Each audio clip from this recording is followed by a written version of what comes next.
शुरू अल्लाह के नाम से जो बड़ा मेहरबान निहायत रहम वाला है। हज़रत बिलाल हबश का वाक़या। हज़रत बिलाल हबशी रज़ी अल्लाह ताला अन्हु मशहूर सहाबी रसूल हैं, जो मस्जिद नबवी के मुअज्जिन रहे। कबूल इस्लाम से कब्ल आप एक काफिर के ग़ुलाम थे। इस्लाम पर जब आप ईमान ले आए तो आपको तरह तरह की तकलीफ़ें दी जाने लगी। उमैया बिन खलफ जो मुसलमानों का सख्त तरीन दुश्मन था, उनको सख्त गर्मी में दोपहर के वक्त तपती हुई रेत पर सीधा लिटाकर उनके सीने पर पत्थर की बड़ी चट्टान रख देता था, ताकि वो हरकत ना कर सकें, और चाहता था कि आप तो इस हाल में मर जाए या जिंदगी बचाने के लिए इस्लाम से हट जाएं। मगर वो इस हालत में भी अहद अहद कहते थे, यानी माबूद एक ही है। रात को जंजीरों में बांध कर कूड़े लगाए जाते और अगले दिन उन जख्मों को गर्म ज़मीन पर डालकर और ज़्यादा ज़ख्मी किया जाता ताकि बेकरार होकर इस्लाम से फिर जाए। हज़रत अबू बकर सिद्दीक़ रज़ी अल्लाह ताला अन्हु ने जब आपको इस हालत में देखा तो उनको ख़रीद कर आज़ाद कर दिया।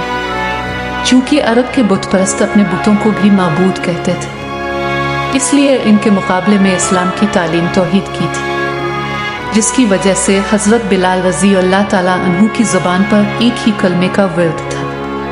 इसका ये सिला मिला के फिर हुजूर अकरम सल्लल्लाहु अलैहि वसल्लम के दरबार में मुअज्जिन बने और सफ़र व हज़र में हमेशा अज़ान की खिदमत उनकी सुपुर्द हुई।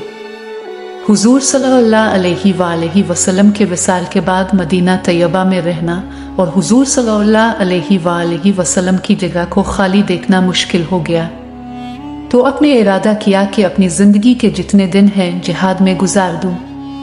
इसलिए जिहाद की नीयत से चल दिए। एक अरसे तक मदीना मुनव्वरा लूट कर नहीं आए।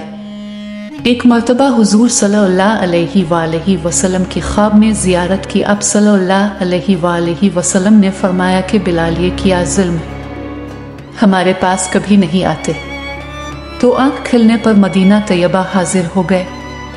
हज़रत हसन रज़ी अल्लाह ताला अन्हु और हुसैन रज़ी अल्लाह ताला अन्हु ने अज़ान की फरमाइश की। लाडलों की फरमाइश ऐसी नहीं थी कि इनकार की गुंजाइश होती।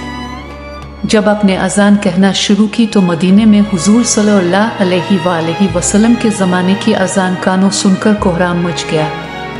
औरतें तक रोती हुई घरों से निकल पड़ी। चंद रोज़ क़याम करने के बाद वापस हुए और 60 हिजरी के करीब दमिश्क में आपका विसाल हुआ।